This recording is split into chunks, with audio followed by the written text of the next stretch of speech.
Mans vārds ir Tomas Zēle, un es esmu profesionāls hokejists. Nodarbojos ar hokeju kopš 4 gadu vecuma. Pēdējos 3 gadus ir sanācis, ka spēlēju hokeju ārzemēs. 2 gadus nospēlēju Zviedrijā un 1 Amerikā. Un tas arī bija punkts, kad sāku mācīties tālmācībā, jo savādāk nebija iespējams apvienot klātienes skolu ar hokeju.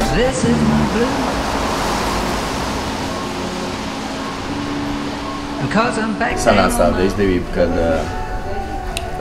satikos ar Vitu, Rīgas 1. tālmācības vidusskolas direktori, un izrunājāmies, ko mēs varētu darīt lietas labā, lai tomēr pabeigtu skolu. Un par cik skolā viss bija ļoti pretīmnākoši, un cilvēki, kas grib palīdzēt, sūtīja ieskaitus un visu, un tad mani no rīta treniņš, un pēc tam es eju pāriest, tad es varu pamācīties stundiņu 2, vai arī, kad es esmu ceļā no kaut kā no punkta A uz punktu B pa starpai, es varu arī pamācīties. Un tajā brīdī, kad es aizbraucu prom no Latvijas un sāku mācīties tālmācībā, es sāku iegūt daudz vairāk un izbaudīt citas valsts kultūru, cilvēkus, valodas, kontaktus.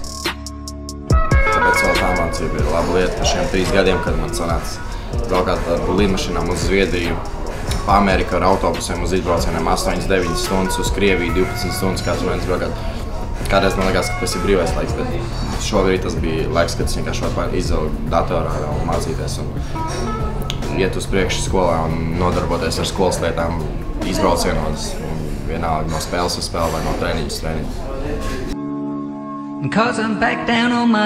No savas pieredzes gribētu arī ieteikt cilvēkiem, tie, kas attīstās un nodarbojas citās sfērās, nevis tikai ar skolu, lai izvēlētos tālmācību, jo tu paralēli vari augt un darīt 2 lietas, tev nav jāgaida 2–3 gadi, lai pabeigtu vidusskolu, un tad sāk iet darbā, sports, uzņēmumu vienalga, ar ko tu nodarbojies, bet tu to vari darīt paralēli, tāpēc tā ir laika ietaupīšana un ātrāka augšana dzīvē. Tāpēc es ļoti ieteiktu izvēlēties tālmācību, lai varētu nevis sēdēt klasē un zaudēt laiku, bet tiešām no dzīves vairāk arī kaut ko iemācīties.